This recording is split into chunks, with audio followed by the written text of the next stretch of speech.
ഈ LICയുടെ കഥ പറഞ്ഞു കഴിഞ്ഞാൽ ഭയങ്കര തമാശയാണ്. ഇന്ത്യയുടെയും ചൈനയുടെയും ബോർഡർ എന്ന് പറയുന്നത്, ലൈൻ ഓഫ് ആക്ച്വൽ കൺട്രോൾ എന്ന് പറയുന്ന സ്ഥലം. ഇത് 1914 മെക് മഹാൻ എന്ന് പറയുന്ന ഒരു സാഹിബ്, അയാള് ഫോറിൻ സെക്രട്ടറി ആയിരുന്നു, ബ്രിട്ടന്റെ ഇന്ത്യയുടെ ഫോറിൻ സെക്രട്ടറി ആയിരുന്നു. അയാള് ടിബറ്റിൽ നിന്ന് ഒരാളെ വിളിച്ചു വരുന്നു, ലൊഹൻ സത്ര എന്ന് പറയുന്ന ഒരാൾ.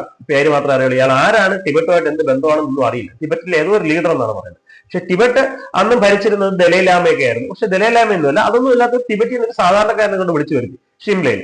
അതിനടുത്ത് ചൈനയിൽ നിന്ന് ഒരു പ്രതിനിധിയെ വിളിച്ചു വരുത്തി. എന്നിട്ട് ഒരു മാപ്പ് എടുത്ത് മുമ്പിലിട്ടിട്ട് അതിലെടുത്ത് വരച്ചു കൊടുത്ത വരയാണ് ഈ പറയുന്ന LAC. ചൈന എന്തിനു വിളിച്ചെന്ന് എനിക്കറിയില്ല. കാര്യം ചൈന അപ്പൊ ടിബറ്റുമായിട്ട് യാതൊരു ബന്ധമില്ല. ടിബറ്റ് പ്രത്യേക സ്വയംഭരണാവകാശമുള്ള ബ്രിട്ടീഷ് ഇന്ത്യക്ക് അന്തരമുള്ള ഒരു രാജ്യമായിരുന്നു. ചൈനയെ കൂടെ വിളിച്ചു വരുത്തി എന്നുള്ള സത്യമാണ്. എന്ന് പറഞ്ഞാൽ ഇവിടെ ഞാൻ വരച്ചു തരെയാണ്, നീ നാളെ വന്ന് എടുത്തോണം. ഞങ്ങൾ ഇന്ത്യ ഇട്ടിട്ട് പോകുമ്പോൾ 47 ഇട്ടിട്ട് പോകുമ്പോൾ നീ വന്ന് എടുത്തോണം. ഇത് നടക്കുന്നത് 1914 ഈ ലൈൻ ചൈന അന്ന് അംഗീകരിച്ചില്ല, ടിബറ്റ് അംഗീകരിച്ചു. ഈ ലൈനാണ് ഇന്ന് LAC എന്ന് പറയുന്നത്.